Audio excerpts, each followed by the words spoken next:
এই জান্নাতুল বাকি বড় পীর আব্দুল কাদের জিলানী রহমতুল্লাহ আলাইহি, নাম শুনছেন? উনি জিয়ারত করতেছেন। উনি যখন জিয়ারত করতেছেন এমন সময় এক মুরিদ বলতেছে, হুজুর আপনি চোখ বন্ধ করলে গোটা পৃথিবীর খবর বলতে পারেন, আপনি একটু দেখেন তো জান্নাতুল বাকির কোন জায়গায় ফাতেমার কবর। ইন্না লিল্লাহি ওয়া ইন্না ইলাইহি রাজিউনের উপরে কিন্তু আলোচনা হচ্ছে, একটু মনোযোগ দিবেন। কোথায় আসলেন, কোথায় আসছেন, কোথায় যাবেন। যতই 3 তলা 4 তলা বাড়ি বানা বারবার দেখেন, খালি কি দেখতেছেন ভাই? 5 তলার ভিত দিছি হুজুর, 3 তলা হতে রড বার করে থুছি, দোয়া করবেন, দোয়া করবেন, আর 2টা তালা দান করবার পারি। আর 2 কান্দের ফেরেশতা বলতেছে, আল্লাহ এর কান্দর থাকা লাভ নেই, ই খালি উপর দিকে দেখে নিচের দিকে তাকাই না। কি দেখতেছেন? রড বার করে থোসা। আপনি যতই 5 তলা তৈরি করেন, আপনি 5 তলার বাসিন্দা না, আপনি হলেন নিচতলার বাসিন্দা। জোরে কোন কথা ঠিক কিনা? কিন্তু যেদিন ডাক পড়িবে, কিন্তু যেদিন ডাক পড়িবে কবর মাঝে যাইতে, জোগাড় কিছু করছো বন্ধু তার মাঝে বিছাইতে। আপনার বলেন তো, কিন্তু যেদিন মানে কোন দিন? একটু মনোযোগ দা শোনেন, এখান থেকে বাড়ি যাওয়ার কোনো গ্যারান্টি। একটা লোক বলেন, হুজুর আমার বাড়ি সবচেয়ে কাছে, তো ওই রাস্তার ওই পারে আমার বাড়ি, হুজুর আমি যাবোই, এই কথাটা বলেন তো দেখি। তাহলে মাত্র রাস্তার ওই পাশে বাড়ি যাওয়ার গ্যারান্টি যদি না থাকে, কি নিয়ে আমরা অহংকার করব? সবাইকে যাইতে হবে, কেমনে যাওয়া লাগবে এই বিষয়টা একটু মনোযোগ দিয়ে শোনার দরকার আছে না নাই? হ্যাঁ, সবাই একটু মনোযোগ দেন, জুয়ান হন, বুড়া হন, ছোট বাচ্চা হন, এদিকে খেয়াল করেন। আব্দুল কাদের জিলানী রহমতুল্লাহ আলাইহি বললেন, রে মুরিদানা, আমি চোখ বন্ধ করলে শুধু দুনিয়ার খবর জানি না, আল্লাহ আমাকে এত যোগ্যতা দান করেছে, চোখ বন্ধ করে আল্লাহর আরশ পর্যন্ত আমি দেখতে পাই। মুরিদ কি বলছেন? যে আপনি চোখ বন্ধ করলে গোটা দুনিয়ার খবর বলতে পারেন। কিন্তু আব্দুল কাদের জিলানী বলতেছে, আল্লাহ আমাকে এত ক্ষমতা দান করেছে, জালিকা ফাদলুল্লাহি ইউতিহি মাইয়াশা আল্লাহু যুল ফাদলিল আযীম। আল্লাহ আমাকে এত ক্ষমতা দান করেছে, আমি চোখ বন্ধ করলে শুধু দুনিয়া না, আল্লাহর আরশ পর্যন্ত দেখতে পাই। এই কথা বলার পর আব্দুল কাদের জিলানী ছোট বাচ্চার মতন কান্না শুরু করেছে। মুরিদরা বলে, হুজুর আপনি কান্দেন কেন? আব্দুল কাদের জিলানী বললেন, এই জান্নাতুল বাকির মধ্যেই মা ফাতেমার কবর আছে, কিন্তু কবরটা কোন জায়গায় এটা কিয়ামত পর্যন্ত কেউ বলতে পারবে না। যেই বলেছে জান্নাতুল বাকির মধ্যেই ফাতেমার কবর, কিন্তু কবরটা কোন জায়গায় কিয়ামত পর্যন্ত কেউ বলতে পারবে না। সমস্ত মুরিদ বলে, হুজুর কেন বলতে পারবে না? আব্দুল কাদের জিলানী বললেন, ফাতেমা হইলেন জহুরা। আল্লাহ রাসূল বলেছেন, সাইদাতুন নিসাই আহলুল জান্নাহ ফাতেমাতু জহুরা। সমস্ত মুরিদ বলে, হুজুর জহুরা মানে কি?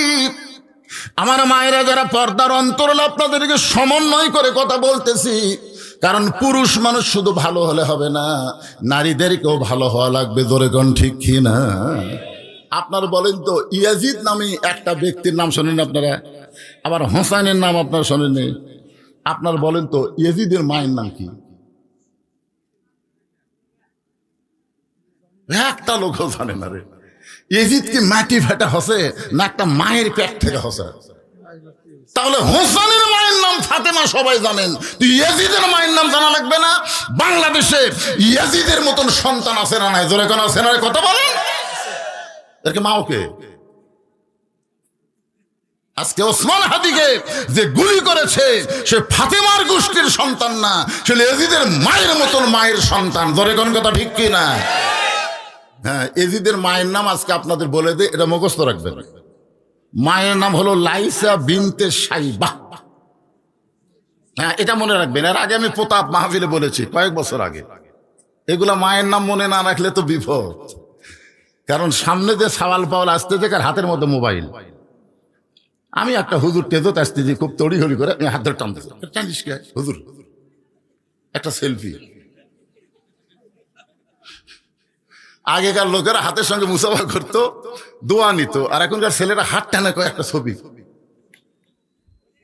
কি যে আলেমদেরকে টানতে সেলফি তুলবার চাই, ওই কোন মায়ের সন্তান? এটা আমাদের জানার অধিকার আছে না নাই? জোরে কেন আছে না নাই? ইয়াজিদের মায়ের নাম হলো লাইসা বিনতে সাইবা, আর হোসাইন রাদিয়াল্লাহর মায়ের নাম হলো ফাতেমাতুজ জহুরা। সমস্ত মুরিদ বলে হুজুর জহুরা মানে কি? আব্দুল কাদের জিলানী বললেন, জহুরার অর্থ যদি শুনতে চাও তাহলে মনোযোগ দিয়ে শোনো। এশার নামাজের পরে হযরত আলী যখন বাড়ির ভিতরে, রাতের সবচাইতে শেষ নামাজের নাম কি? আরো জোরে কোন? আমি ফরজের কথা বলতেছি, আপনি তাহাজ্জুদ গেলেন কেন? তাহাজ্জুদ নামাজ। সাহাবীরা প্রশ্ন করলো, ইয়া রাসূলুল্লাহ, 5 ওয়াক্ত নামাজ আর তাহাজ্জুদ এই দুইটার মধ্যে পার্থক্য কি? আল্লাহ রাসূল বললেন, 5 ওয়াক্ত নামাজ হলো ইবাদত আর তাহাজ্জুদ হলো মহব্বত। তো সাহাবীরা বললেন, হুজুর ইবাদত আর মহব্বতের পার্থক্য কি? আল্লাহ রাসূল বলেন, ইবাদতের বিনিময়ে মানুষ জান্নাত চায়, আর মহব্বতের বিনিময়ে মানুষ আল্লাহ চায়। বুঝতে পারলেন? আমরা 5 ওয়াক্ত নামাজ পড়ে কি চাই? জান্নাত চাই। জোরে কোন কি চাই? আর তাহাজ্জুদের নামাজ আদায় করে মানুষ জান্নাত চায় না, মানুষ নামাজের মালিক আল্লাহকে চায়। এর মধ্যে তাহাজ্জুদ দিয়ে আসে না, এটা কিন্তু মারাত্মক ওয়াজ। থাক, 5 ওয়াক্তই পড়েন আবার তাহাজ্জুদ। এখন হয়তো বলবেন, হুজুর ফজরের নামাজ তো রাতের শেষ নামাজ। ফজর কিন্তু রাতের নামাজ না, ফজর হলো সবে সাদেকের নামাজ। একটু মনোযোগ দিয়ে শোনেন। এশার নামাজ আদায় করে হযরত আলী যখন বাড়ির ভিতরে, যেদিকে তাকায় সেদিকে আলহামদুলিল্লাহ, বাড়ির যেদিকে হযরত আলী তাকায় সেই দিকে আল্লাহর প্রশংসা। ফাতেমার দিকে তাকায় দেখে সুন্দরী ফাতেমা সাইজা গুইজা বসে আছে। হাসান হোসেনের দিকে যেই মাত্র তাকাইছে, সুন্দর কাপড় পরে সাইজা গুইজা রাখছে। বিছনার দিকে যখন তাকায় সুন্দর করে সাজাইছে। আপনার বলেন তো, একটা পুরুষ মানুষ বাহির থেকে যখন বাড়িতে যায় আর বাড়ির পরিবেশ যখন সুন্দর দেখে, তার অন্তরটা আল্লাহ জান্নাতের নিয়ামত দিয়ে ভরে দেয়। আর আমরা বাহির থেকে যখন বাড়ির যাই, যাই দেখি এক বাচ্চা ফ্যাঁ ফ্যাঁ করে কান দিচ্ছে, আর একটা ধুলের মধ্যে পড়ে আছে। বইয়ের দিকে তাকায় দেখে কাপড় চুপড় সব ময়লা করে আছে। বিছনাপত্রের দিকে তাকায় দেখে বিছনার চাদর গুছিয়ে থোছে, ল্যাপ একটা ফেলে দেয় থোছে, ব্যালুস একদিক কাত হয়ে আছে। স্বামী কয়, বেড়াই ভালো রে, বেড়াই ভালো। বাড়ির মধ্যে থাকতে পছন্দ করে না। পুরুষগুলো চাষটালে সময় দেয়, কিন্তু বাড়ির বইয়ের কাছে সময় দেবার পারে না। আলী আল্লাহর আসমানের দিকে তাকায়া আল্লাহর শুকুর আদায় করে বললেন, আলহামদুলিল্লাহ। ও ফাতেমা, এত সুন্দর করে ঘর সাজাইছো, এত সুন্দর করে সাইজা গুইজা বসে আছো, হাসান হোসেনকেও এত সুন্দর করে সাজাইছো। আমার মনে হয় তুমি কোথায় যেন বেড়াতে যাইবা। সঙ্গে সঙ্গে ফাতেমা হাসান হোসেনকে বুকের মধ্যে নিয়ে ওদের 2 বাচ্চার 2 গালে চুমো দিয়ে বলে, বাবা তোমরা 2 ভাই একটু অন্য ঘরে যাও, তোমরা 2 ভাই একটু অন্য ঘরে যাও, তোমার বাবার সঙ্গে আমার গোপন কিছু গল্প আছে। হাসান হোসেন মুস্কি মুস্কি হাসি দিয়ে যখন অন্য ঘরে যায়, এমন সময় ফাতেমা ঘরের দরজা বন্ধ করে দেয়। যেই ঘরের দরজা বন্ধ করেছে, সঙ্গে সঙ্গে হযরত আলী মাথার টুপি খুলিছে। এতক্ষণ মাথায় কি ছিল? কিন্তু যেই বউ দরজা বন্ধ করছে, সন্তান 2টা বার করে দিয়ে, তখন আলী দেখতেছে এই সুন্নত আর চলবি। আপনারা কি মনে করেন হুজুররা সবসময় মাথার টুপি দিয়ে থাকে? আল্লাহ রাসূল কি সবসময় মাথার টুপি দিয়েছিল? বদরের যুদ্ধের দিন রাসূল ঘরের মধ্যে গেল, কিছুক্ষণ পরে যখন ঘরের দরজা খুললো, সাহাবীরা তাকায় দেখে নবীর মাথার টুপি নাই, টুপির জায়গায় হেলমেট। নবীর গায়ে জুব্বা নাই, নবী সৈনিকের পোশাক পরেছে। নবীর একটা কোমরের বেল্ট নবী টাইট করতে পারেনি নিজে। আলীকে ডাকতে বলে, আলী আমার কোমরের বেল্ট একটু টাইট করে দাও তো। হযরত আলী যখন কোমরের বেল্ট টাইট করতেছে, আবু বকর বলে, ইয়া রাসূলুল্লাহ আপনি আল্লাহর নবী। রাসূল ধমক দেবেন, আবু বকর আমি আল্লাহর নবী ঠিক, কিন্তু আজকে বাতিলের বিরুদ্ধে হকের পক্ষে আমি হব আল্লাহর সেনাপতি। জোরে গান সুবহানাল্লাহ। সারা জীবন মেসওয়াক করলে কত সওয়াব, টুপি মাথার দিলে কত সওয়াব, এই সওয়াবের বর্ণনা দিচ্ছেন। কিন্তু বাতিলের বিরুদ্ধে হকের লড়াই করলে কত সওয়াব, এই ওয়াজ অনেক বক্তারা করবার চাই না। জোরে কোন কথা ঠিক কি না? হযরত আলী মাথার টুপি খুলে রাইখা দিয়ে বউকে দুই হাত বাড়ায় ডাকতেছে, কারণ সন্তান দুইটাকে বের করে দিয়া যখন দরজা বন্ধ করছে, প্রত্যেক পুরুষ মানুষ মাত্রই বোঝে এখন কিছু হবি। যেই মাত্র হযরত আলী দুইটা হাত বাড়ায় দেয়, এমন সময় ফাতেমা দৌড়ে গিয়ে স্বামীর বুকের মধ্যে মাথা ঢুকাইয়া ছোট বাচ্চার মতন কাঁদতেছে। আলী বলে, ফাতেমা এমন করে কেন কাঁদতেছ? ফাতেমা বলে, আর কোনোদিন ঘর সাজাবার পারবো না, আর কোনোদিন সাইজা গুইজা আপনার সামনে দাঁড়াতে পারবো না, আর কোনোদিন হাসান হোসেনকেও আপনার সামনে সুন্দর করে সাজাবার পারবো না। ওগো স্বামী, আপনি জানেন কি আজকে গভীর রাত্রে ফাতেমার মৃত্যু হবে। যেই মাত্র কইছে আজকে গভীর রাত্রে ফাতেমার মৃত্যু হবে, গাছের গোড়া কাটলে গাছটা যেমন পড়ে যায়, হযরত আলী তেমনি পড়ে গেলেন ঘরের মাঝায়। ফাতেমা মুস্কি মুস্কি হাসতেছে, মুস্কি মুস্কি হাসতেছে। স্বামীর পড়ে দেওয়া দেখে ফাতেমা মুস্কি মুস্কি হেসে দৌড়ে গিয়ে স্বামীর মাথাটা উড়াতের উপরে নিয়ে কপালে একটা চুমু দিয়ে বলে, স্বামী গো, এমন করে আপনি কেন পড়ে গেলেন? আমার বাবা বলেছেন আলী হচ্ছেন আসাদুল্লাহিল গালিব। আমার বাবা বলেছেন আমি আনা মাদিনাতুল ইলমে ওয়া আলী বাবুহা। আল্লাহ নবী বলেছেন কিয়ামত পর্যন্ত হযরত আলীর মতন সাহস বীর কেউ হবে না। কিয়ামত পর্যন্ত আমার আলীর মতন কোন জ্ঞানী ব্যক্তি দুনিয়াতে আর আসবে না। সুবহানাল্লাহ। কন্যা জ্ঞানের দিক দিয়ে হযরত আলী কয় নম্বর? আবার শক্তির দিক দিয়ে, তাহলে যিনি শক্তিশালী মানুষ, জ্ঞানী মানুষ, বইয়ের মরার খবর শুনে এরকম পড়ে যাওয়া লক্ষণ ভালো? যেরকম লক্ষণ ভালো। কারণ জ্ঞানী মানুষ তো বিশ্বাস করতে হবে দুনিয়া থাকার জায়গা না, আসলে যাওয়া লাগবে। কথা কন নাকি? যারা বোকা গর্ধর তারাই 3 তলা 5 তলা 7 তলা বিল্ডিং বানায়, আর জ্ঞানী মানুষ কবরটা কেমন তার জান্নাত হবে এই চিন্তায় প্রতি কদমে কদমে হিসাব করে। জোরে কোন কথা ঠিক কি না? হযরত আলীর মতন জ্ঞানী কেউ নাই। আল্লাহর নবী যখন মদিনার প্রেসিডেন্ট হলেন, মদিনার রাষ্ট্রপতি হলেন, ওই সময় হযরত আলীকে আল্লাহর নবী শিক্ষামন্ত্রীর দায়িত্ব দিয়েছিলেন। নবী যখন মদিনার প্রেসিডেন্ট, ওই সময় শিক্ষামন্ত্রী হলেন হযরত আলী। ধরে কোন সুবহানাল্লাহ। আবু বকর রাদিয়াল্লাহু যখন মদিনার খলিফা হলেন, তখন শিক্ষামন্ত্রী হলেন হযরত আলী। উমর ফারুক যখন মদিনার খলিফা হলেন, ওই সময় শিক্ষামন্ত্রী হলেন হযরত আলী। ওসমান গনি যখন মদিনার খলিফা হলেন, ওই সময় শিক্ষামন্ত্রী হযরত আলী। খলিফা পাল্টায় কিন্তু শিক্ষামন্ত্রী পাল্টায় না। সুবহানাল্লাহ কবেন না? আজকে 90% মুসলমানের দেশে যদি আলীর মতন শিক্ষামন্ত্রী থাকতো, তাহলে প্রাইমারির কবর হতো, প্রত্যেকটা প্রাইমারিকে নুরানি মাদ্রাসা হিসেবে স্বীকৃতি দেওয়া হতো। জোরে কোন কথা ঠিক কি না? আজকে প্রাইমারি কি হয়? আপনাকে এলাকার প্রাইমারি যে একটু 2-1 দিন সার্ভে করে দেখেন তো কি হয়। এটি ছোট বাচ্চাদেরকে শিক্ষা দিচ্ছে, একদম বাগডম ঘোড়াডম সাজে, ঢাক ঢোলক ঝাঁঝর বাজে, বাজতে বাজতে চললো ঢুলি, ঢুলি গেল কমলা ফুলি। আপনার বলেন তো এর মধ্যে একটা কথা সত্যি আছে? এই মিথ্যা কথা শিক্ষা দিয়ে মাস গেলে 50,000 টাকা বেতন পায় এই 90% মুসলমানের দেশে। শিক্ষামন্ত্রী যিনি বর্তমান বাংলাদেশের দায়িত্বে, শিক্ষা উপদেষ্টা, ওই জানি না রাসূল বলেছেন খায়রুকুম মান তাআল্লামাল কুরআন ওয়া আল্লামাহ। ওই ব্যক্তির চাইতে দামি সম্মানী কোনো ব্যক্তি নাই যে ব্যক্তি কোরআন শিখেছে এবং অপরকে কোরআনের শিক্ষা দেয়। আপনারা বলেন তো মুসলমানের ঈমান রক্ষা করার জন্য 1 নম্বর শিক্ষার নাম কি? আরো জোরে। অথচ আমাদের বাংলাদেশে 90% মুসলমানের দেশে আমরা তেমন শিক্ষামন্ত্রী পাইলাম না। ফাতেমার স্বামীর মাথাটা উড়াতের উপরে নিয়ে কপালে একটা চুমু দিয়ে বলে, স্বামী গো, এমন করে আপনি কাঁদবেন না। আপনি কি জানেন এই দুনিয়া থাকার জায়গা না, এই দুনিয়া আসলে যাইতে হবে। আমি যেই বলবো আসলে, আপনারা বলবেন যাইতে হবে। দেখেন এর মধ্যে একটা মজা আছে, আসলে যাবেন। প্রস্তুতি কেমন?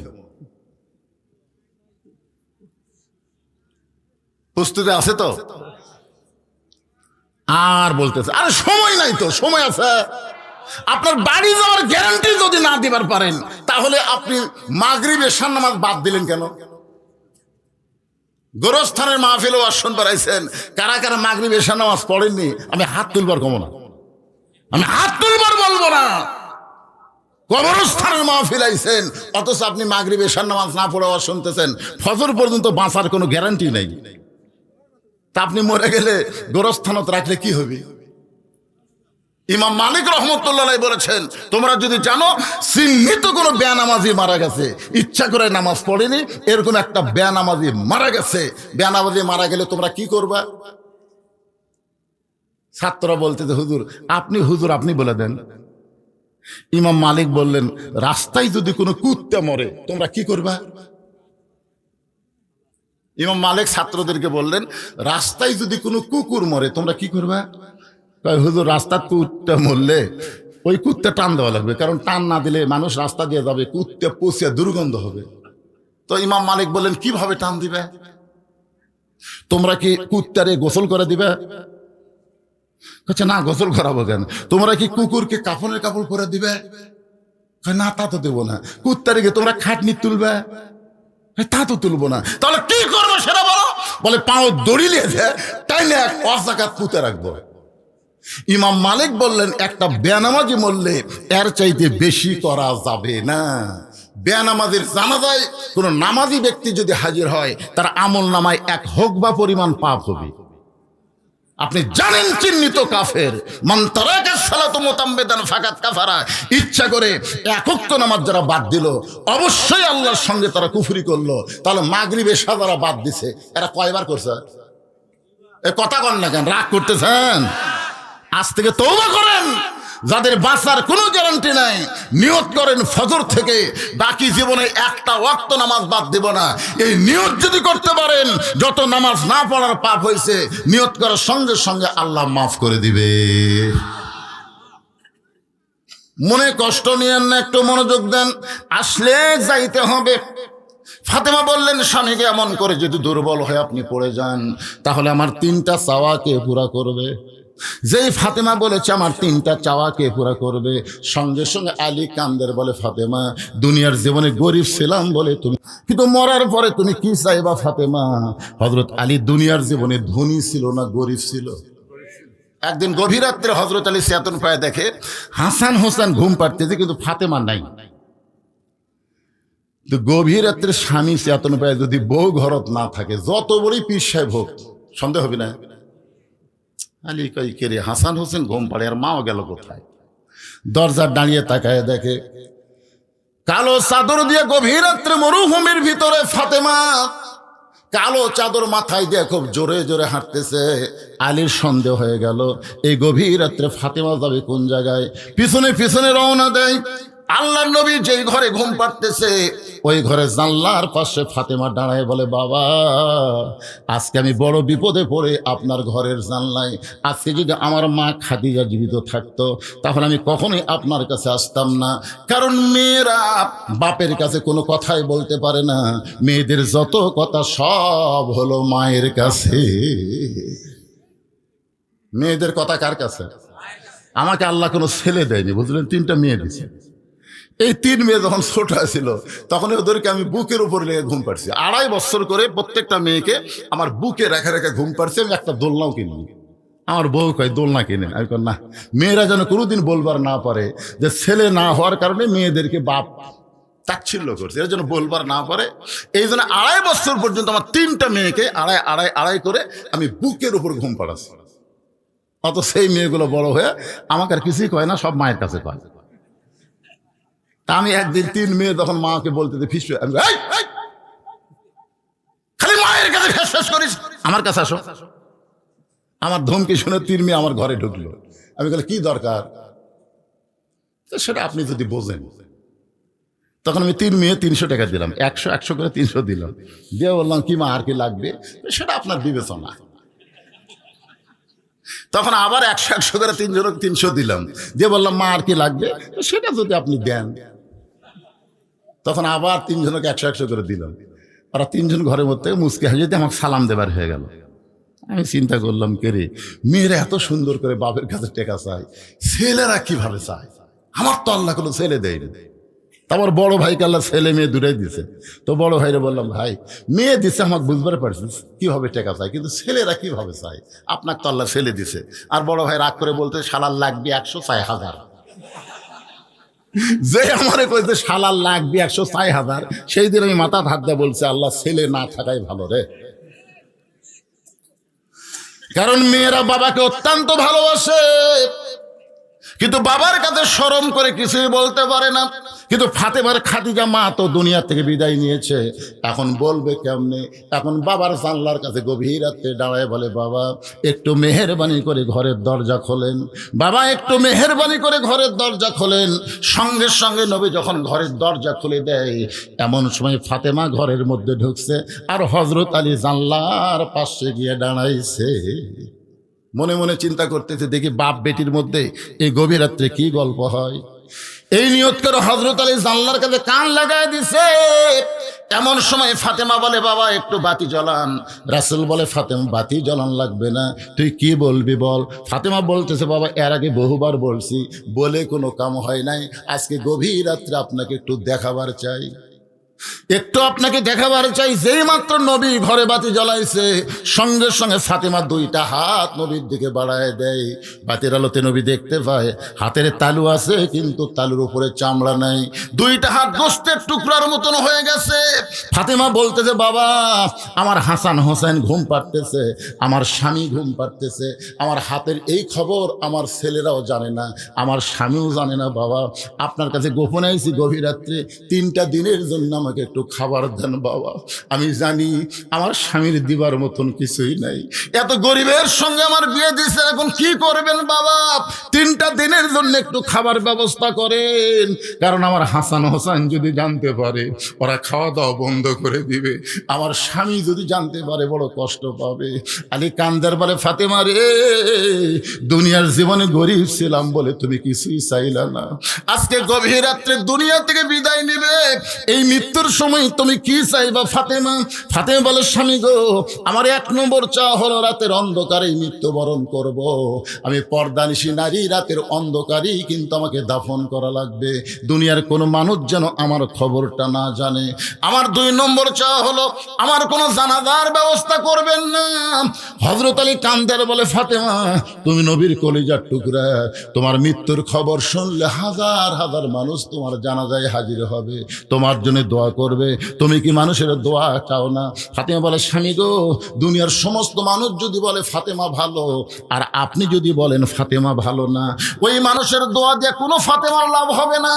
আর দুনিয়ার তামাম মানুষ যদি বলে ফাতেমা খারাপ, আর আপনি যদি বলেন আমার বউ ফাতেমা ভালো, আমার ঈমান বলতেছে স্বামীর সার্টিফিকেটে আল্লাহ তাআলা ফাতেমার জন্য 8টা জান্নাতের দরজা খুলে দিল। তাহলে বউ ভালো হওয়া লাগবে কার কাছে? এই জোরে বলেন কার কাছে? আর হামাকের গুলা লব উল্টা কি কয়, খালি তুমি হামাক দেখবার পারো না, পাড়ার মধ্যে খুঁজে দেখো আমার বিরুদ্ধে কেউ নেই। মায়েরা শোনেন, পাড়ার লোকের আপনাকে যতই ভালো বলুক, স্বামী যদি ভালো না বলে আপনি কোনোদিনও জান্নাতে যাবার পারবেন না। ভালো হওয়া লাগবে ঘরের পুরুষের কাছে। জোরে কোন কথা ঠিক কিনা? পর পুরুষের কাছে ভালো হয়ে লাভ আছে? কিন্তু এরা তো আমাদের কাছে ভালো হওয়ার চায় না। যখন কোনো জায়গায় বেড়াবার যায় তখন দেখবেন ভালো ভালো কাপড় পরে, মালা বালা পরে সাজিয়া গুজা যায়।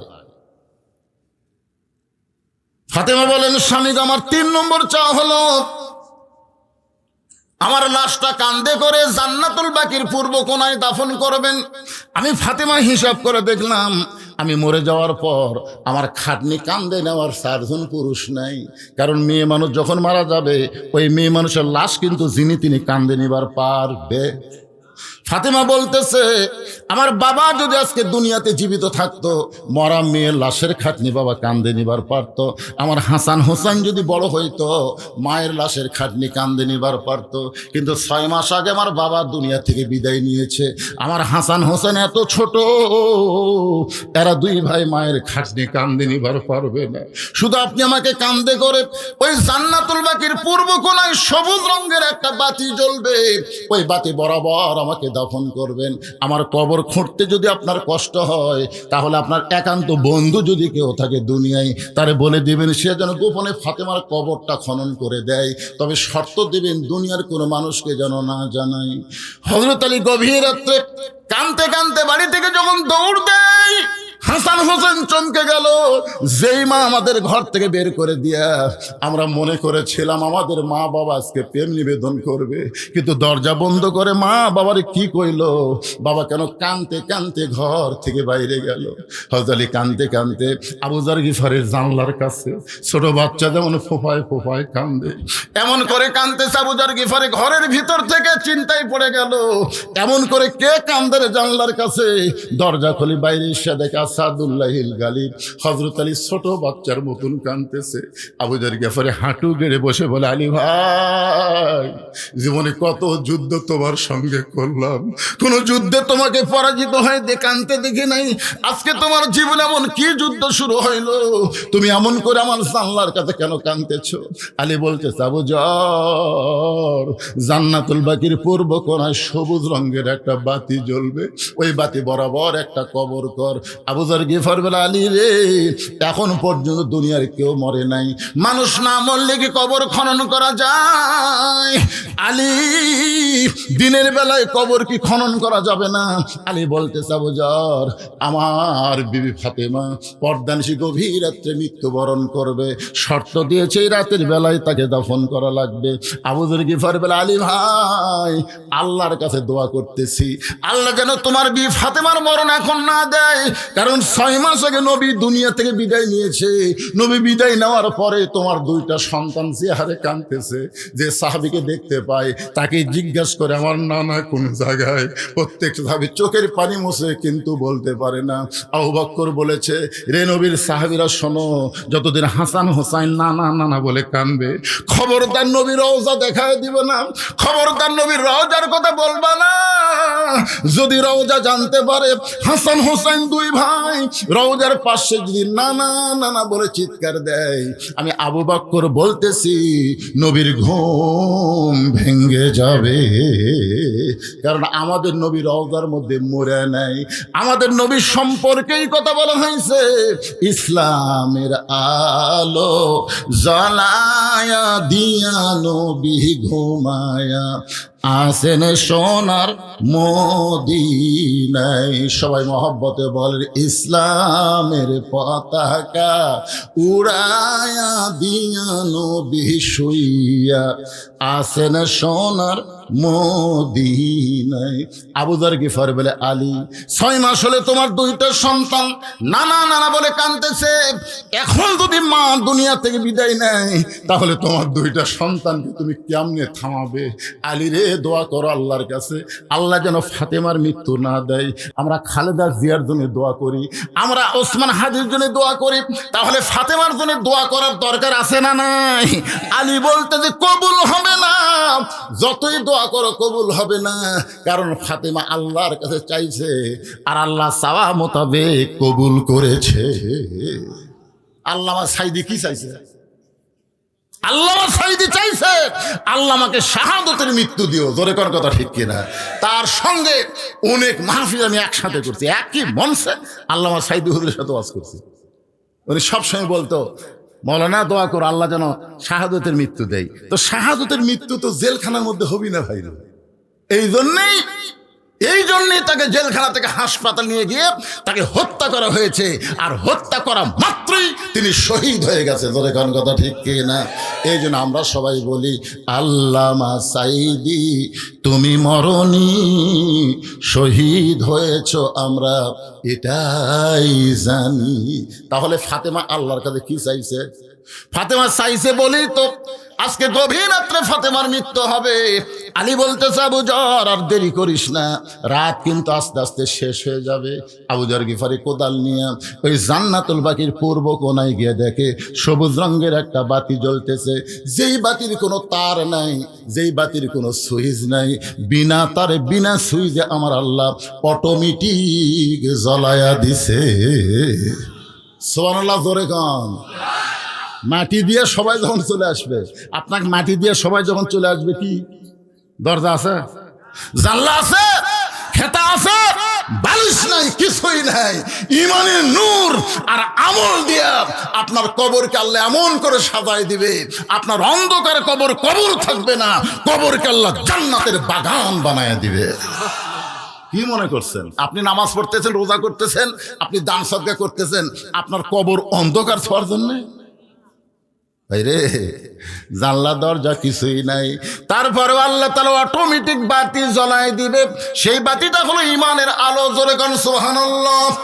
আবু যর গিফারি লক্ষ্য করে দেখে একটা বাতি জ্বলতেছে, যেই বাতির কোনো তার নাই, যেই বাতির কোনো সুইচ নাই, বিনা তারে বিনা সুইচ অটোমেটিক আল্লাহ জ্বলায় দিছে।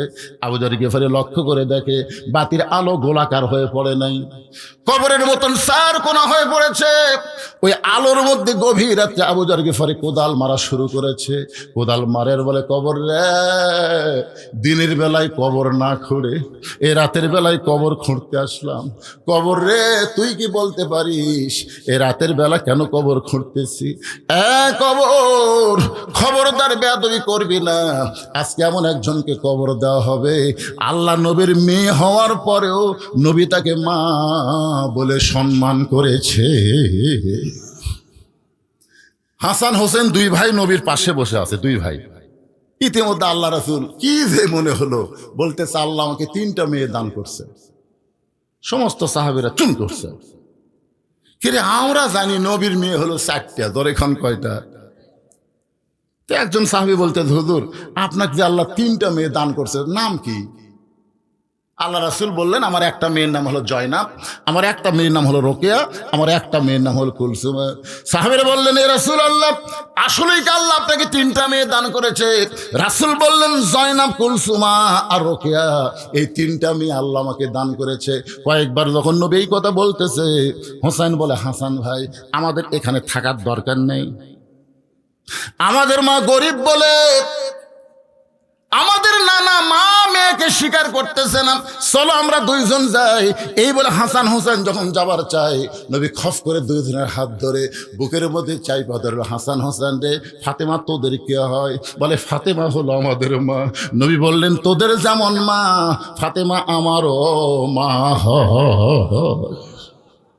সমস্ত সাহাবীরা বলে, রাসূলুল্লাহ, আমরা সবাই জানি ফাতেমা হলো আপনার মেয়ে, হাসান হোসেনের মতন ফাতেমা আপনার মা কেমনে হয়?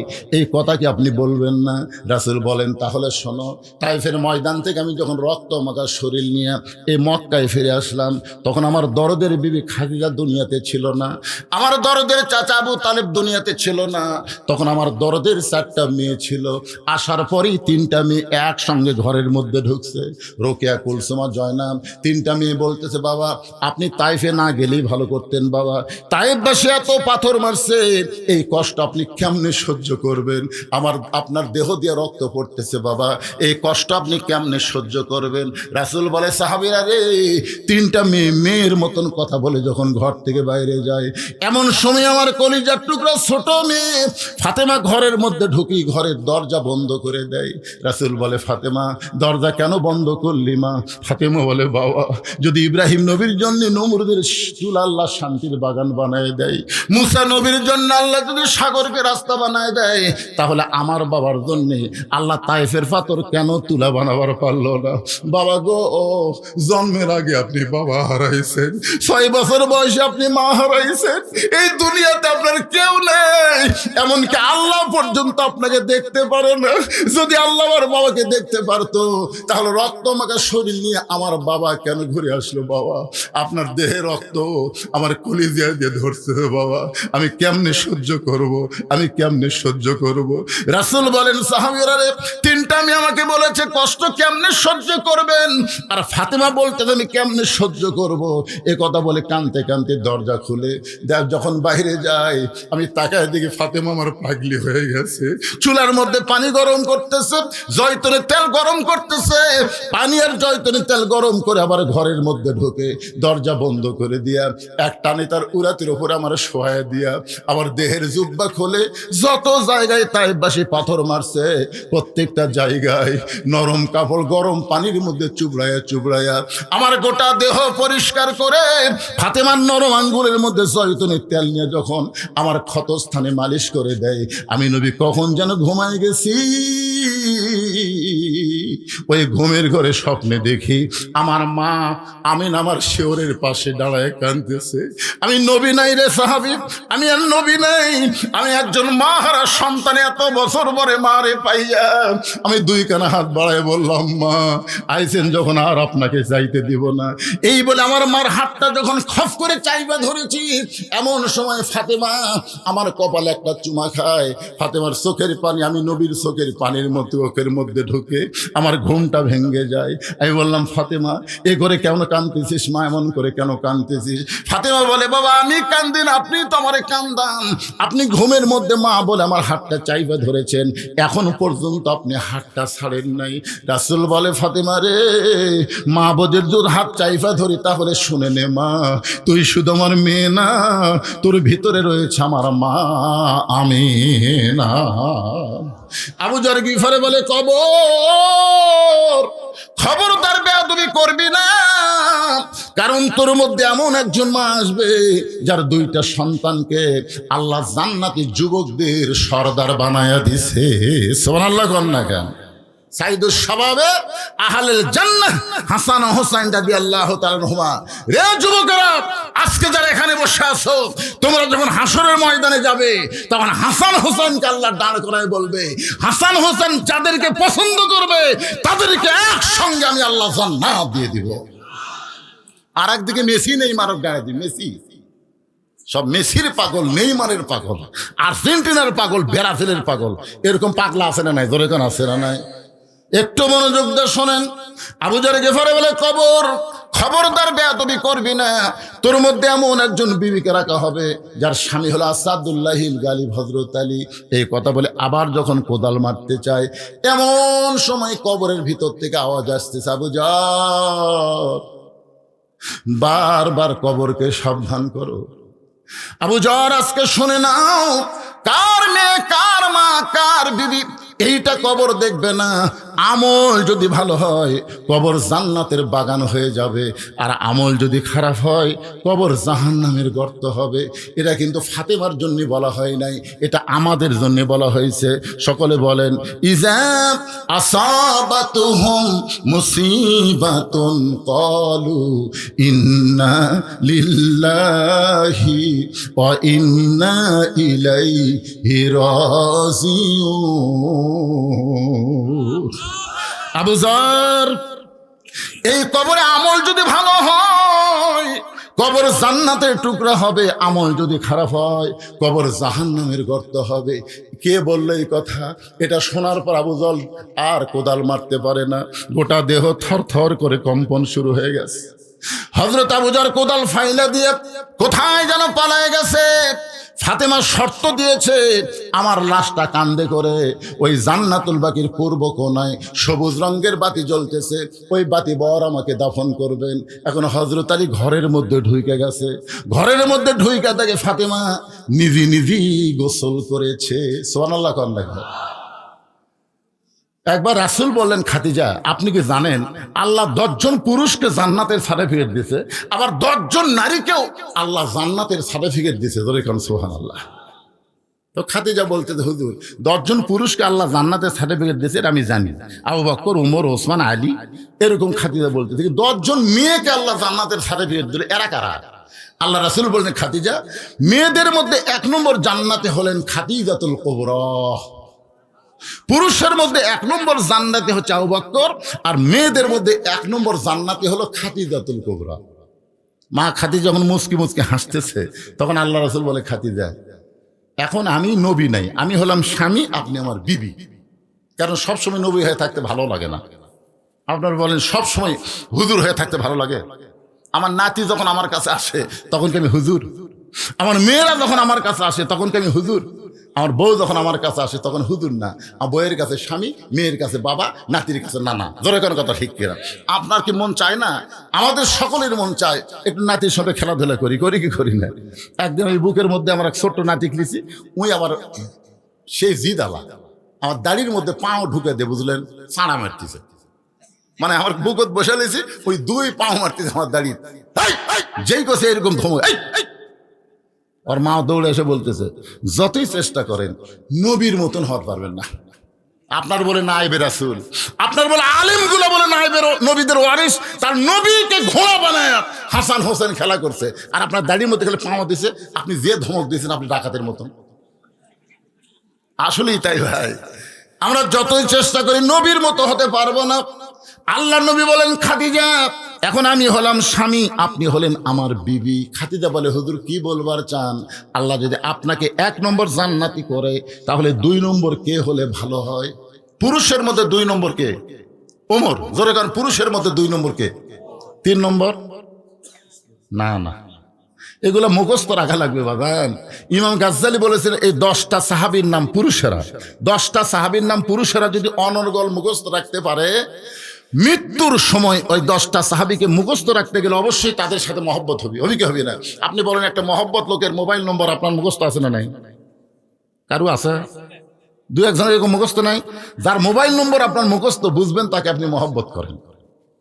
তাহলে 10টা সাহাবীর নাম মুখস্থ রাখতে গেলে তাদের সঙ্গে একটা মহব্বত হবে। ইমাম গাজ্জালি বলেছেন, আপনি যখন মৃত্যুর বিছানায় পড়ে যাবেন, এমন সময়ে 10টা সাহাবী রুহানু তাওয়াজ্জুহ আল্লাহ আপনার প্রতি নাজিল করে আপনার জবানে আল্লাহ ঈমানের কলেমা জারি করে দিবে।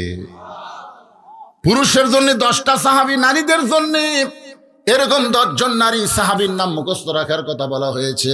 পুরুষের মধ্যে 2 নম্বর হলো ওমর, 3 নম্বর ওসমান, 4 নম্বর আলী। রাসূল বললেন, খাদিজা আপনি হলেন নারীদের মধ্যে 1 নম্বর, তাহলে 2 নম্বর কে হলে ভালো হয়? সঙ্গে সঙ্গে খাদিজা বলতেছে, রাসূলুল্লাহ আমার মেয়ে ফাতেমাকে আল্লাহ যেন 2 নম্বর দেয়। নবী চমকে বললেন, আল্লাহ আপনাকে 4টা মেয়ে দিয়েছে, কুলসুমা, জয়নাব, রোকেয়া। ওই 3টা মেয়ের নাম না বলে আপনি সরাসরি ফাতেমার নাম বললেন কেন? খাদিজা বলতে, হুজুর আপনি বাপ তো, আপনি কি বুঝবেন? এখন তার নবী নাই, আপনি তো বাপ, আপনি কি বুঝবেন? কোন সন্তান কেমন এটা বাবা জানে না, এটা জানে হলো তার মা। ধরে কর না সুবহানাল্লাহ। কোন সন্তান কেমন? আমাকে এক ছেলে বলে, হুজুর 11 মাস আমার খিদা কম, এ তো রোজার চাঁদ উঠলে আমার খিদা বাড়ে। আপনি বলেন তো হুজুর কারণ কি? আমি বললাম, তোর মা বেঁচে আছে? কয় আছে। তো মায়ের কাছে যা। তো মা কেমনে জানবে? আরে পাগল, তুই যে কেন রোজা থাকিস না রমজান মাসে, এটা আমি জানি না, তো তোর মাই জানে। তোর মা যা জিজ্ঞাসা করছে, মা রোজার মাসে আমার খিদা বেশি কেন? তখন মা কান্দে আর কয়, তোর দাদি এই সর্বনাশ করছে। তুই যখন আমার পেটতে আসলি রোজার মাসে, তখন তোর দাদি আমাকে কইছে, বৌমা খবরদার রোজা থাকবে না, রোজা থাকলে পেটের বাচ্চা শুকা যাবে। তোর দাদির কথা মতো আমি খাসি রে, শুধু আমি 1 লাখ খাইনি, পেটের মধ্যে তুইও খেয়েছিস। এই যে রোজার মাসে তোর খাওয়া শুরু হয়েছে। এই জন্য খ্রিস্টান নেপোলিয়ান বলেছেন, ভালো একটা সন্তান যদি চান তাহলে ভালো একটা মায়ের দরকার। ধরে কোন কিসের দরকার? এই জন্য একটু মনোযোগ দিয়ে শোনেন। রাসূল বলে, খাদিজা ফাতেমারে 2 নম্বর বলার কারণ কি? খাদিজা বলতেছে, রাসূলুল্লাহ আপনি কি জানেন ওই ফাতেমা যখন জন্ম নিয়েছে তখন ফাতেমার সুরত কেমন ছিল? নবী চমকে উঠে বলতেছে, আপনি তো আমাকে কোনোদিন বলেননি। খাদিজা বলতেছে, আপনি শুনবার চাননি? আজকে শোনেন, ফাতেমা যখন জন্ম নিল ওই সময় আমি খাদিজার তাকায় দেখি ফাতেমা 2টা হাত দিয়া তার ইজ্জত পর্যন্ত ঢেকে দুনিয়াতে বের হলো। আমি মা বহু চেষ্টা করেছি, কিন্তু ফাতেমার ইজ্জত কোনোদিন দেখতে পাই নাই। সুবহানাল্লাহ কন্যা গান। আলী বলতেছেন, রে দুনিয়ার মানুষ শোনো, ফাতেমার দেহ কান্দে নেওয়ার জন্য আমি যখন ঘরের মধ্যে ঢুকলাম, ঘরের মধ্যে ঢুইকা দেখি ফাতেমা নিজে নিজেই গোসল করেছে। কোনো মেয়ে মানুষ তাকে গোসল করায় দেখ, এটা ফাতেমা পছন্দ করেনি। কারণ মেয়ে মানুষটাও কিন্তু মেয়েদের বড় শত্রু, ঠিক কিনা বলেন? একটা বেপর্দা নারী যদি আপনার বাড়ি ঢোকে, একটা পর্দানিশী মেয়েকে দেখে ওই পাড়ার লুচ্চা বদমাইশের কাছে বলতে পারে না, জমকের বউ দেখে আসলাম রে, সেই রকম সাইজ। এই জন্য ফাতেমা মেয়েদেরকেও বড় ভয় করতেন। নিজে নিজেই গোসল করেছেন, নিজে নিজেই কাফনের কাপড় পরেছে। মাঝখানে কারা রে, এরা কারা? এরা কে রে? এই সব কটা সিজার করে, দেখেন খোঁজটা দেখেন। ওরকম বসাবার পারেন না, আপনি বসাবার পারেন না। এই রাত্রে এখন বাজতেছে রাত 12টা, 12টার সময় কোথায় যাবে? কিসের পেশাবে? তো আর ছোট বাচ্চার পেশাবে চাপ কি? আপনার হয় না, আমার হয় না, ওরা হয়ে গেল। না না, সেটা না। এই বাচ্চাগুলোকে এখন থেকে যদি আপনি সাইজ না করে পারেন, বিশ্বাস করেন এই বড় হলে কি মাল হবে আপনি জানেন? আশ্চর্য কথা। আয়াতটা হলো আর একবার শোনেন। ইজা আসাবাতুহুম মুসিবাতুন ক্বালু, সকলে পড়েন ইন্না, পড়েন না কে ভাই? ইন্না লিল্লাহি ওয়া ইন্না ইলাইহি রাজিউন। গানটা একবার শোনেন। কোন বনেরই পাখি তুমি আইলারে কোন বনে, আবার কোন বনেতে যাইতে হবে পড়ছে নাকি মনে। সবাই বলেন আমার হীরামন পাখি, আমার প্রাণ প্রাণ পাখি, তোরে কোথায় রাখি পাখি রে, সবই মিশে আর ফাঁকি। মিশে মায়ায় বন্দি থাইকা, মিশে মায়ায় বন্দি থাইকা করলাম কত খেলা। পশ্চিমে তাকায়া দেখো, পশ্চিমে তাকায়া দেখো, ডুইবা গেছে বেলা পাখি রে, সবই মিশে আর ফাঁকি। সবাই বলেন এক পলকের নাই ভরসা, কয় পলকের? এক পলকের নাই ভরসা, মিশে সকল আশা। কখন বুঝি দারুণ ঝড়ে, কখন বুঝি দারুণ ঝড়ে ভাঙবে তোমার বাসা পাখি রে, সবই মিশে আর ফাঁকি। এখনই যদি একটা ভূমিকম্প হয়, আপনি বলেন 3 তালাত থাকবেন না নিচ তালাত নামবেন? কথা কন না কেন ভাই রে? কয়দিন আগে ঢাকাতে একটা হয়নি, ঢাকাতে একটা, আরে বাবা এত জোরে নামিছা না হুজুর, থাকা যাবি না হুজুর। অনেকে গোরস্থানত গেছে, বাপের কাছে মায়ের কাছে, আব্বা যে হারে লড়া শুরু হয়ে গেছে। এক পলকের নাই ভরসা, এক পলকের নাই ভরসা, মিশে সকল আশা। কখন বুঝি দারুণ ঝড়ে ভাঙবে তোমার বাসা পাখি রে, সবই মিশে আর ফাঁকি। আলীর চোখ দিয়ে দর দর করে পানি পড়তেছে। ডান পাশে হাসান ঘুম পাড়ে, বাম পাশে হোসেন ঘুম পাড়ে। দুইটা সন্তানকে ঘুমের মধ্যে রাইখা ফাতেমা নিজে নিজে গোসল করে, নিজে নিজে কাফনের কাপড় পরে, দুইটা সন্তানের বুকের উপরে দুইটা হাত দিয়া মাঝখানে চিরদিনের মতন বিদায় নিয়েছে। আলীর চোখ দর দর করে। দুইটা সন্তান যদি চেতন থাকতো তাহলে ফাতেমারে গভীর রাত্রে দাফন করা বড় কষ্ট হইতো। এই জন্য ফাতেমা দেখেন কিভাবে দুইটা সন্তানকে ঘুমায় দিয়া, দুইজনের বুকের উপর দুইটা হাত দিয়া চিরদিনের মতন বিদায় নিয়েছে। হযরত আলী দুইটা সন্তানের মাঝখানে এসে বাজানকে কাফনের মধ্যে নিয়ে ফাতেমার হাতটা ঢুকাইয়া দিয়া মাথাটা বেঁধে কান্দের উপরে লাশটা নিয়ে দরজায় গিয়া বলে, হাসান হোসাইন আমার কোনো দোষ নাই বাবা, আজকে 6টা মাস হলে তোরা নানা নানা বলে কাঁদতেছিস, ঘুম থেকে চেতন পাওয়ার পরে তোরা আমাকে দোষ দিবি বাবা? যেই মা আমাদেরকে আদর করে ঘুমায় দিল সেই মা এখন কোথায় গেল? তোর মা এমন শর্ত দিয়েছে বাবা, তোদেরকে আমি চেতন করবার পারবো না, আমার কোনো দোষ নাই রে, আমার কোনো দোষ নাই। ফাতেমার লাশটা কান্দে করে নিয়ে হযরত আলী জান্নাতুল বাকি গোরস্থানের দিকে যায়। কবরের মধ্যে ঢুইকা বলে, আবু জর কোথায় রে আবু জর, তুই আর থাকিস না।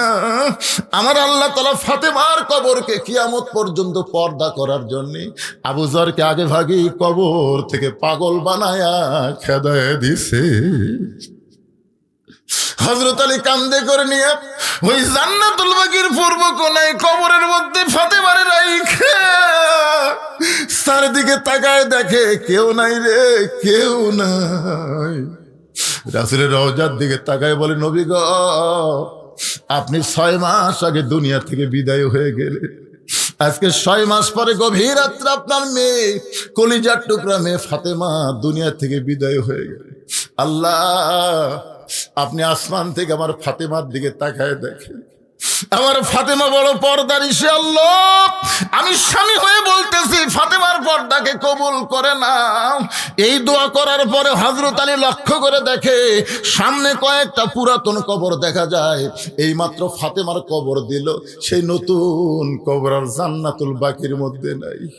শুধু পুরাতন কবর, নতুন কবর গেল কোন জায়গায়? গোটা জান্নাতুল বাকি। হযরত আলী দৌড়ায় দৌড়ায় আর দৌড়ায় আর বলে, ফাতেমার কবর কোথায়? আমার ফাতেমার কবর। কে যেন ডাকতে বলে, আলী রে, ফাতেমা পর্দানিশী। আমি আল্লাহ জোহরা ডিগ্রি দিয়া ফাতেমার কবরটাকে কিয়ামত পর্যন্ত পর্দা করে দিয়েছি। হযরত আলী ফাতেমার কবর না খুঁজে চলে আসলেন বাড়িতে। বাজান হাসান হোসেন চেতন পাবে, চেতন পাওয়ার পরে কি করুন পরিস্থিতি হবে। ইন্না লিল্লাহি ওয়া ইন্না ইলাইহি রাজিউন দিয়া আমি আপনাদের সামনে ব্যাখ্যা করে বলতে চাই। কিন্তু ফজর নামাজ হযরত আলী পড়তে গেছে। এতদিন হযরত আলী যেখানে নামাজ পড়েছে তার বাম পাশে যিনি নামাজ পড়তেন তার নাম হলো আবু যর গিফারি। জোরে কার সুবহানাল্লাহ। দুই জনের মধ্যে এমন বন্ধুত্ব ছিল, মসজিদে যেই কাতারে হযরত আলী দাঁড়ায় সেই কাতারের বাম পাশে আবু যর গিফারি দাঁড়াইতেন। কিন্তু আজকে হযরত আলী জান্নাতুল বাকি থেকে ফাতেমারে দাফন করার পরে ফজরের নামাজ যখন পড়তে গেলেন, তিনি দাঁড়ায় ফজরের সুন্নত পড়লেন। ডানে তাকায় দেখে আবু যর গিফারি নাই, বামে তাকায় দেখে আবু যর গিফারি নাই। হযরত আলী মনে করতেছে, কবর খুঁড়ে খুঁড়ে যদি হয়তো শরীর ক্লান্ত হয়, হয়তো শেষ কাতারে নামাজ পড়তে পারে। যখন বাজান ফজরের নামাজ শেষ হয়ে গেল, হযরত আলী মসজিদ থেকে বের হলেন, গোটা মসজিদের চারিপাশে ঘুরলেন, কিন্তু আবু যর গিফারিকে পাইলেন। দ্বিতীয় দিন খুঁজলেন, আবু যর গিফারি নাই। 1 সপ্তাহ খোঁজেন, আবু যর গিফারি মদিনায় নাই। 1 মাস খোঁজেন, আবু যর গিফারি নাই। গোটা বছর খুঁজেছে, আবু যর গিফারি মদিনার মধ্যে নাই। সমস্ত সাহাবীরা বলা বলি করলো, নবীর জলিল কদর সাহাবী আবু যর গিফারি কোথায় গেল? আলীর চোখ দিয়ে শুধু পানি পড়ে, আর মনে মনে চিন্তা করে, আমার ফাতেমার কবর খুঁড়তে গিয়ে তুই কোথায় হারাইলি? 1 বছর পাইনি, 2 বছর পাই নাই, কয়েক বছর পর আবু যর গিফারি জান্নাতুল বাকির পাশ দিয়া যাচ্ছে। মদিনার ছোট ছোট বাচ্চারা পাগল পাগল বলে তাকে পাথর মারতেছে। হযরত আলী প্রতিদিনের মতন আবু যরকে খুঁজতে এসে দেখে কতগুলো বাচ্চা কারে যেন পাথর মারে। কে রে পাগল মদিনায়? এক দৌড়ে গিয়ে সামনে দাঁড়ায় তাকায় দেখে আবু যর গিফারি পাগল হয়ে মদিনায় ফেরত আইছে।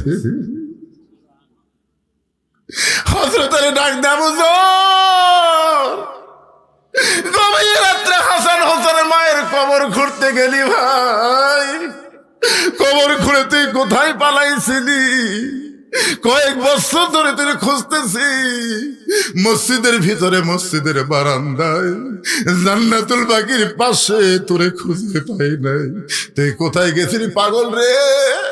তুই কোথায় গেছিলি আমার দোস্ত রে, বন্ধু রে?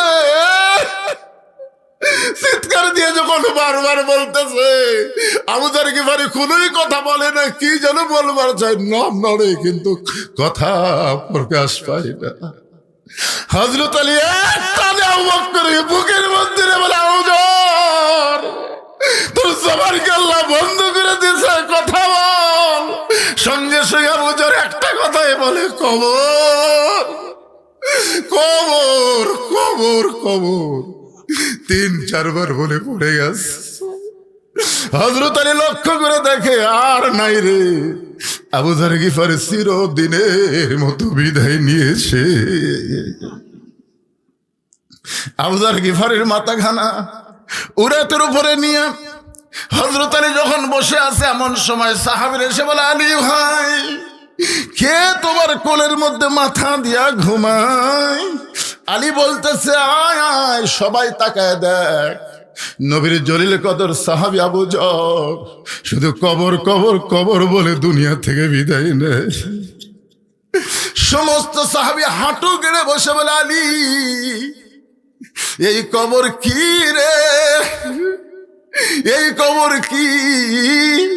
আজকে যারা গোরস্থানের মাহফিল আইছেন ভাইজান, যতই বাড়ি গাড়ি সহায় সম্পত্তি করে, আমাদের সবাইকে কবরে যাইতে হবে। দুনিয়াতে বহু টাকা খরচ করে যেই বাড়ি তৈরি করছেন ওই বাড়িতে আপনি থাকতে পারবেন না। আর মৃত্যুর পরে যে গোরস্থানে যাবেন, রাসূল বলেছেন 50,000 বছর আপনাকে থাকা লাগবে।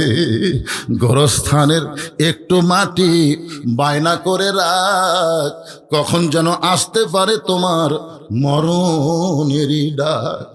এই কবরের কথা শুনে যাদের চোখ পানি ভিজে গেল, একটু কান্না যাদের চোখাইলো, আমি তাদের সবাইকে বলবো জীবনের শেষ দান মনে করে এই গোরস্থানের উন্নয়ন কল্পে আপনাদেরকে একটু দেওয়া লাগবে। ভাই দিবেন? কারা কারা দিবেন? আল্লাহকে একটু হাত দেখান তো। 10 পারেন, 20 পারেন, 50 পারেন, 100 পারেন, যে যা পারেন আল্লাহর হস্তে দান করবেন। যাদের বাপ মা হাত নামান, এই ব্যাগ নিয়ে যাও, রুমাল নিয়ে যাও, ভিতরে যাও। যাদের বাপ মা কবরে গেছে 5-10টা মিনিট আমি টাইম দিলাম, এরপর আবার ইন্না লিল্লাহর উপর বাকি কথা হবে। তারপর আপনাদের নিয়ে আখিরি মোনাজাত করতে চাই। বলার সঙ্গে সঙ্গে একজন যুবক 1000 টাকা দান করেছে। আল্লাহ তার দানকে কবুল করেন, আল্লাহুম্মা আমিন। আপনাদের যাদের বাপ মা কবরে গেছে, যাদের বাপ মা কবরে গেছে, আমি তাদেরকে বলবো একটা কোরআন শরীফ বাবদ 500 টাকা গোরস্থান উন্নতি কল্পে দান করবেন। আল্লাহ এই কোরআন দানের কসিলায় আপনার বাপ মার কবরকে যেন আল্লাহ জান্নাত বানায় দেয়। আল্লাহর একজন বান্দা 100 টাকা দান করেছে, আর একজন 100 টাকা দান করেছে। আল্লাহ দানকে কবুল করেন। আল্লাহ তোমার একজন বান্দাকে দিলেন, আপনি দিলেন 1000 টাকা, 2টা কোরআন শরীফ বাবদ করছে দান। আল্লাহ দানকে কবুল করে জান্নাত ঘরের মালিক বানান। এই এরা যাচ্ছে নাকি? যাচ্ছে? এরা কি আপনাকে লোক? আচ্ছা ধরো গামছা, ধরো ভিতরে গামছা, ধরো ধরো, সবাই দিবে জীবনের শেষ দান মনে করে। মনে করবেন আজকের দান হয়তো আমাদের জীবনের শেষ দান হতে পারে। আল্লাহর হস্তে সবাই দানে অংশগ্রহণ করবেন। বাবার জন্য দোয়া চাই। আমার এক ভাই 500 টাকা দান করেছে, আল্লাহ দানকে কবুল করেন। আর একজন, জি আল্লাহ কবুল করুক, আল্লাহুম্মা আমিন। 500 টাকা দান করছে, আল্লাহ আপনি কবুল করেন। এর মধ্যে কি আছে রে বা? কি আছে? কয় হাজার? আল্লাহর নামে আমি তো চোখ দেখি না, চশমা ছাড়া। আব্দুল সাত্তার 1000 টাকা দান করেছে। আব্দুল সাত্তারের দানকে আল্লাহ আপনি কবুল করেন, আল্লাহুম্মা আমিন। আল্লাহ তোমার একজন বান্দা একটা কোরআন শরীফ বাবদ বাপ মার জন্য 500 টাকা দান করছে, আল্লাহ কবুল করেন। আর একজন দান করেছে 500 টাকা, আর একজন দান করেছে। আল্লাহ তোমার বান্দা 200 টাকা দান করেছে, আল্লাহ দানকে কবুল করেন, আল্লাহুম্মা আমিন। আব্বার জন্য দোয়া চাইয়া ছেলে কত দিয়েছেন বাবা? 1000 টাকা দান করেছে বাবার জন্য। 1000 না তো 1500 টাকা দান করেছে। আল্লাহ বাবার কবরকে আল্লাহ জান্নাতের টুকরা বানায় দেন, আল্লাহুম্মা আমিন। আল্লাহ তোমার আরেকজন বান্দা 100 টাকা দেন না কেন, ভিতরে দেন। যারা পারবেন 500, 1000, 2000 অল্প সময়ের মধ্যে দিয়ে আবার মাহফিলে বসবেন। গোরস্থানের মাহফিল সবচাইতে বড় গুরুত্ব হলো দোয়া করা। জোরে কোন কথা ঠিক কিনা? আপনার কি মনে, খালি ওয়াজের মাহফিল না দোয়ার মাহফিল? আপনাদের বাপ দাদা আত্মীয় স্বজন কবরে যায় নাই, এ বৎসর অন্তর তাদের জন্য একটু প্রাণ খুলে আমরা দোয়া করব। এ দোয়া বাদ দিয়ে কেউ যাওয়ার চেষ্টা করবেন না ভাই। আপনি যদি বাপ মায়ের দোয়া, দাদাদের দোয়া না করে চলে যান, আপনি মরে দেখেন আপনার নাতি নাতির সন্তান সন্ততি আপনার জন্য দোয়া করবে। প্রবাসী আব্দুল মুন্নাফ তার বাপ মায়ের জন্য দোয়া চায়। প্রবাসী আব্দুল মান্নাফ তার বাপ মার জন্য দোয়া চাইয়া 10,000 টাকা নগদে করছে দান। আল্লাহ তার দান কবুল করেন, আল্লাহ নেক নিয়ত নেক আশা করাক, আল্লাহুম্মা আমিন। মোহাম্মদ জহুরুল ইসলাম বাপ মার জন্য 2000 টাকা দান করেছে, আল্লাহ তার দানকে কবুল করেন, আল্লাহুম্মা আমিন। আমিনো আমিনো আল্লাহ আমিনো। দানকারীর জন্য হও তুমি জান্নাতের জামিন। সুজন মিস্ত্রি মিনার নির্বাচন করে দিচ্ছে। হ্যাঁ? নির্মাণ করছে, মিনার মিনার নির্মাণ করছে, ওই যে টাইলস লাগাইছে মিস্ত্রি। ও সুজন মিস্ত্রি যিনি মিনার নির্মাণ করে দিয়েছেন, 2000 টাকা গোরস্থান উন্নতি কল্পে করছে দান। আপনজন যদি কবরে যায়, এই দানের ওসিলায় আল্লাহ তাদের কবর জান্নাতের টুকরা বানায় দেন। আর একজন আল্লাহর বান্দা 500 টাকা দান করছে, আল্লাহ কবুল করেন, কবুল করো, কবুল করো। মোদের কামনা দানকারীকে দিবেন জান্নাত, আল্লাহ নিরাশ করবেন না। কবিরগঞ্জের জামাই মিলন 5,000 টাকা। দবিরগঞ্জের জামাই মিলন 5000 টাকা দান করেছে। কার জন্য দোয়া চায়? বাপ মার জন্য দোয়া চাইয়া আল্লাহ 5000 টাকা দান করেছে। আল্লাহ তার দানকে কবুল করেন, বাপ মার কবরকে জান্নাতের টুকরা বানায় দেন। আল্লাহুম্মা আমিন। এ দুনিয়া রবে না কো চিরকাল, একদিন ভাঙবে রে বাজার। মানিক প্রবাসী, মানিক হ্যাঁ, মানে প্রবাসী 5000 টাকা দান করেছে। আল্লাহ যেখানেই থাক ভালো থাক, কামাই বরকত দেন। আপনজন যারা কবরে গেছে দানে ওসিলায় তাদের কবরকে জান্নাতের টুকরা বানায় দেন। জোরে বলে আল্লাহুম্মা আমিন। বাবা কান্দে, মা কান্দে, কবরেতে শুয়া, দেখলি না রে দরদের বেটা একবারও 1,000 আসিয়া। টাকা এক গাড়ি বালু কবরস্থানে। মাশাআল্লাহ, কবরস্থান পুরানোর জন্য খোকা ভাই 1000 টাকা আবার এক গাড়ি বালু করলো দান। আল্লাহ খোকার দানকে আল্লাহ আপনি কবুল করেন। আল্লাহুম্মা আমিন। আব্দুল কাদের দান করেছে 100 টাকা, আল্লাহ দানকে কবুল করেন। আল্লাহুম্মা আমিন। একটু সবাই আল্লাহর জিকির করি, লা ইলাহা ইল্লাল্লাহ।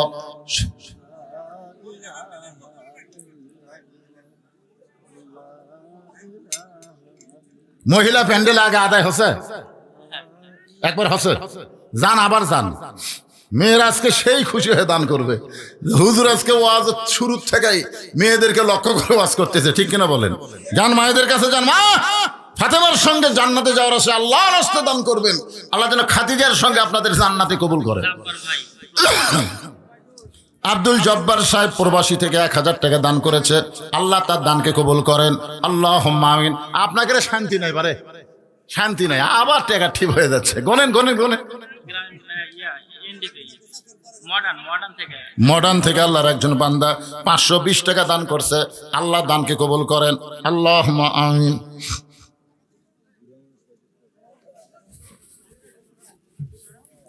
আসেন যারা বাকি আছেন, শেষ চান্স নেন, শেষ ভালো যার সব ভালো তার।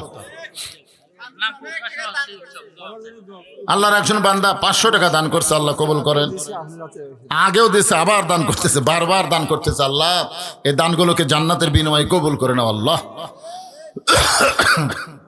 হয় আর গোনার দরকার নেই, ব্যাগত তোলেন। অনেক টাকা, অনেক টাকা আল্লাহর বান্দার আবার দান করলো। আমি মনে করছিলাম আগেই সব দেওয়া শেষ, এই জন্য আপনাদের কাছে হাত তুলে নিলাম যে গামছার মধ্যে, ব্যাগের মধ্যে যেন কিছু পাওয়া যায়। কিন্তু টেবিলে তো অনেক টাকা, মাশাআল্লাহ। কবরস্থানে কি কি কাজ বাকি আছে? কাজ কি সব হয়ে গেছে? আসলেই তাই, বাড়ির গেট করে কোনো লাভ নাই। কবরস্থানের সাইজ দেখে জনগণ যেন মনে করে কব্বরই ভালো রে।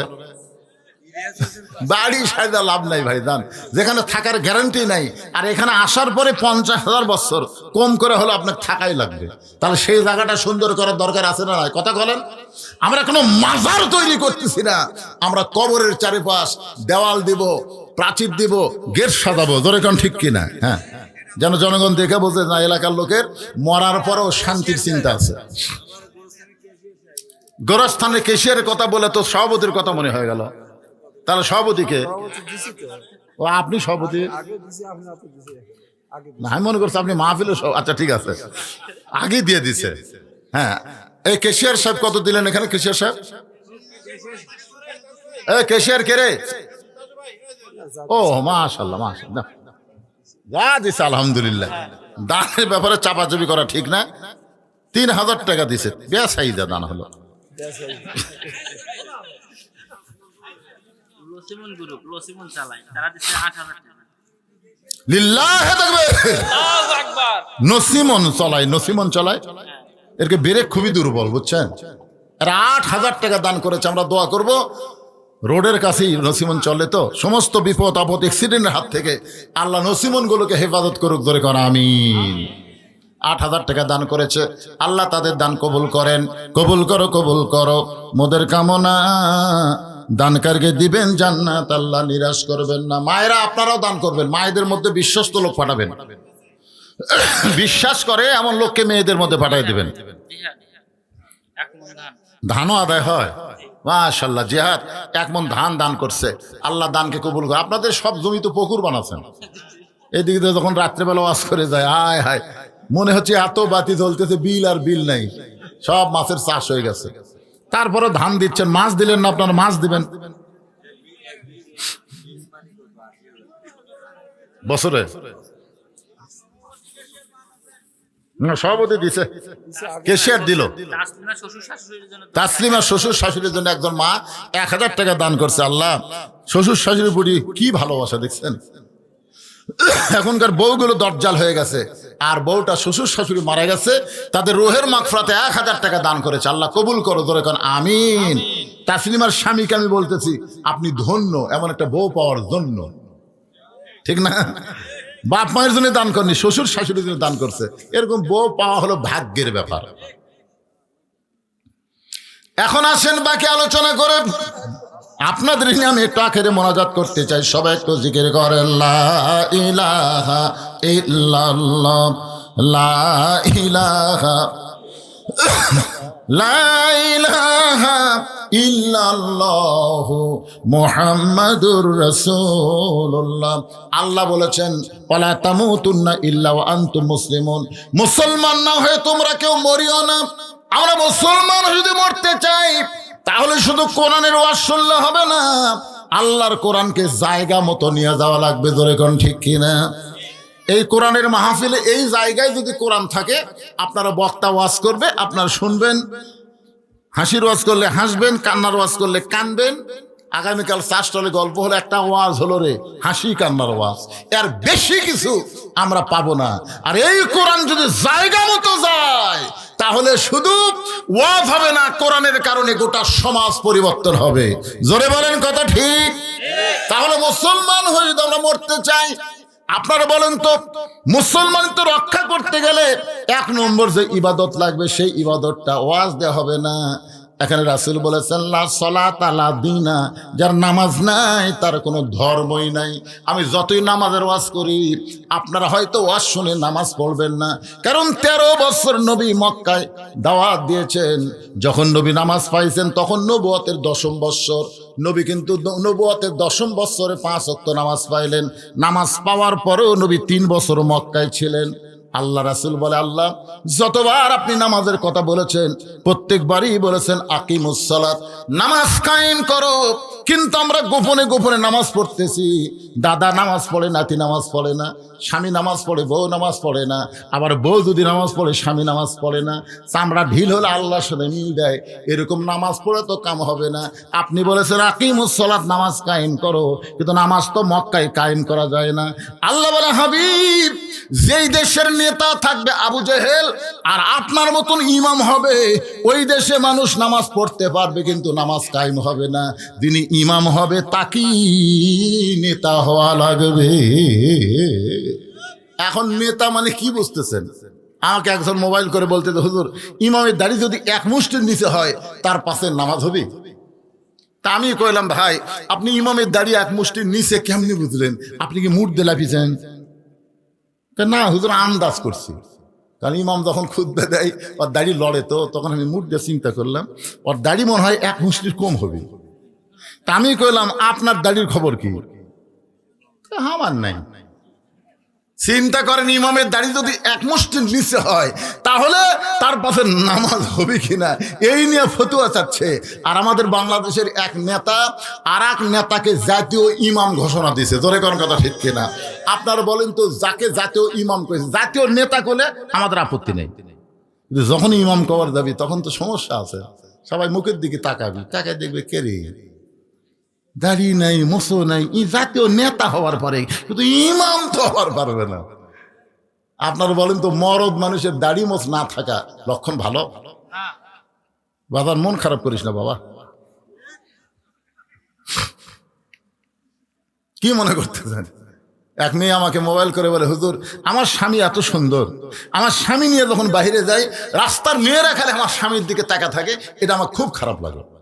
তেমন কোন দোয়া আছে হুজুর যে দোয়া পড়ে ফুঁক দিলে আমার স্বামীর মুখের দিকেও তাকাবি না? আমি কইলাম মা দোয়া না দাওয়া লাগবে, দাওয়া। তখন বলে হুজুর কি দাওয়া? আমি বললাম তোমার স্বামী চাচা বানাও।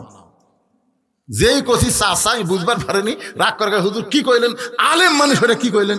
আমি আরে পাগলা তো চাচা কবার কইনি, তো চাচা বানাবার কছি। তোর স্বামী এখন ভাইয়ের মতন, ভাইয়ের মতন দেখা যাচ্ছে। আর হাত পাও ধরে চাচা বানাতো, হাত পাও ধরে খালু খালু করে এখন দাড়ি 4 আঙ্গুল হসে। বউ প্র্যাকটিস করার জন্য স্বামীগুলা রাস্তাত বাড়াছে, একটা মেয়ে ওর স্বামীর দিকে তাকায় না। কেউ যদি তাকায় সালাম দে বলে চাচা কেমন আছেন? বউ কই জাকিরি আজ থেকে আমার স্বামী যখন চাচা কছে আমার আর সন্দেহ নেই। একটা মরদ মানুষ মরদের মতন হওয়া লাগবে। কি কথা কোন ঠিক কিনা? এক স্বামী প্রতিদিনই 2 দিন পর পরে মোষ কামায় দাড়ি কামায়, এই চেহারা দেখে বউয়ের খুবই মন খারাপ। বউ একদিন বলতেছে আসেন তো ঘরের মধ্যে একটা খেলা দেখায়। স্বামী বলে কি খেলা? আসেন। স্বামী লিয়ে গেছে ড্রেসিং রুমের সামনে, যা বলতে দেখেন আপনার চেহারা আর আমার ঢপ একই সাইজ, আপনারও দাড়ি মোছ নাই আমারও দাড়ি মোছ নাই। আল্লাহ যদি আমাকে দাড়ি মোছ দিত। বউ যেই কইছে আল্লাহ যদি আমাকে দাড়ি মোছ দিত। এই পাগলি, মেয়ে মানুষের কোনোদিন দাড়ি মোছ হয়? বউ কয় এই পাগলা, মরদ মানুষ কোনোদিন দাড়ি মোছ চাঁচা হয়? এমন ডোজ দেওয়া দিছে আসলে তারা দাড়ি মোছ কামায়, ওরকে ঢপ আর মেয়ে মানুষের সাইজ একই সাইজ। কথা কন না কেন ভাইরা? তাহলে একটা ইমামের যদি দাড়ি খুঁজো, জাতীয় ইমামের দাড়ির দরকার আছে না নাই? বাংলার মুসলমান সেই দিন তাদেরকে জাতীয় ইমাম মানবে যেদিন মাঠে ময়দানে নেতৃত্ব দিবে, আবার মসজিদের ইমামতি করতে পারবে। আল্লাহ বলে হাবিব নামাজ যদি কায়েম করতে চান তাহলে আবু জেহেল নেতা, আপনি ইমাম হলে হবে না, আপনাকে ইমাম হওয়া লাগবে, আবার নেতা হওয়া লাগবে। বর্তমানে মক্কায় সেই পরিবেশ নেই, অবশ্যই আপনাকে নামাজ কায়েমের পরিবেশ দেওয়া হবে। হিজরত করার পরে নবী যখন মদিনায় গেলেন, ওই সময় নবী শুধু নবী ছিলেন না, নবী মদিনার রাষ্ট্রপতি হলেন। আল্লাহ বললেন আল্লাযীনা ইম্মাক্কান্নাহুম ফিল আরদ, মুসলমানের মধ্যে কাউকে যখন ক্ষমতার চেয়ার দেওয়া হবে তার 1 নম্বর দায়িত্ব হলো আকামুস সালাত, নামাজ কায়েম করা। বাংলাদেশে যদি নামাজ কায়েম হয় আমরা মুসলমান হয়ে মরতে পারবো। জোরে কোন কথা ঠিক কিনা? আপনি যখন কবরে যাবেন আপনাকে 1 নম্বর প্রশ্ন করবে মান রব্বুকা, তোর রবকে?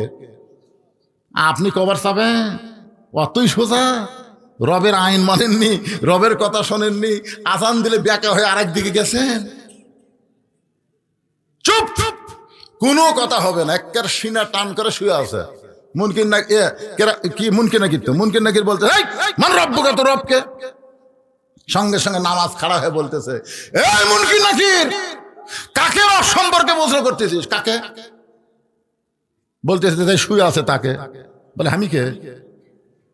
মুনকির নাকির কে ভাই? আমি নামাজ রে পাগলা, তুই তাকে রব সম্পর্কে প্রশ্ন করতেছিস? ওই মসজিদে যাই নিয়ত বান্দাই বলেছে আলহামদুলিল্লাহি রব্বিল আলামিন। রুকুর থেকে সেজদায় গিয়ে এই লোকটা বলছে সুবহান রাব্বিয়াল আযীম, সেজদাত গেলে সুবহান রাব্বিয়াল আলা। দুনিয়াতে এতবার রব রব রব রব বলে কেবল কবরতে এসে একটু আরামে ঘুম পাড়তেছে, আবার রব। এতবার রব রব বলে আবার রব। মুনকির নাকির কয় আল্লাহ তোমার বান্দাকে মান রব্বুকা প্রশ্ন করার পরে নামাজ যে খেবা খেপছে, আল্লাহ কইতে নামাজ নিয়ে কবরে আইছে তার সব উত্তর হয়ে গেছে। ধরে কোন সুবহানাল্লাহ। নামাজ ছাড়া খালি মরিয়া দেখেন এমন পিটন হবে, একটা কানার একটা ঠসা। এই শালা কানা চোখে দেখবি না, ঠসা খালি শুনবি না, সমানে মার হবি, সমানে মার। ওটা আন্দারে ঘুন্দারে মার খাবেন, এই কথাকার মার খাবেন। আল্লাহ যেন কবরে কোনো শাস্তির ব্যবস্থা না করে, মুসলমান হিসাবে আল্লাহ যেন দুনিয়া থেকে আমাদেরকে বিদায় নেওয়ার তৌফিক দেয়। সকলে বলি আল্লাহুম্মা আমিন। ফজর থেকে এই প্র্যাকটিস শুরু করা লাগবে। রাজি আছেন? কারা কারা রাজি? আল্লাহকে একটু হাত দেখান তো দেখি। লিল্লাহি তাকবীর, হাত নামান। আমি কমিটির লোককে বলছিলাম একটু মন খারাপ করে, যত রাতি আমাকে তুলে দেন 12টা 2 মিনিট আগে ওয়াজ শেষ করবো। কিন্তু এখানে আসার পরে আপনাকে চেহারা দেখে, চাপা চাপি বসা দেখে, দাঁড়ায় থাকা মানুষ দেখে আমার ভিতরে একটু মহব্বতি হয়ে গেল, যার কারণে আর ঘড়ির দিকে তাকাই না। এখন তাকাই দেখি রাত 12:30 বাজলেন, কি করবেন কম? আজকে একটু দেরি হয়ে গেল, তারপরে আপনাদের ঘুমের সময় অজু করবেন। ভাই শীত দেখে অজু বন্ধ করবেন না, আজকে অজু করে বিছনায় ঘুমানোর সময় আল্লাহুম্মা বিইসমিকা আমুতু ওয়া আহইয়া এই দোয়াটা পড়ে ঘুমায় যাবেন। প্রতি রাত্রে 6 ঘন্টা ঘুম পড়ে যে শান্তি পাচ্ছেন, আজকে 3 ঘন্টার মধ্যে আল্লাহ এর চাইতে বেশি শান্তি দিবে। ফজরে আজান কানত পড়বে, কোনো আলসাবি না করে ঠান্ডা পানিতে অজু করে মসজিদ দিকে যাবেন।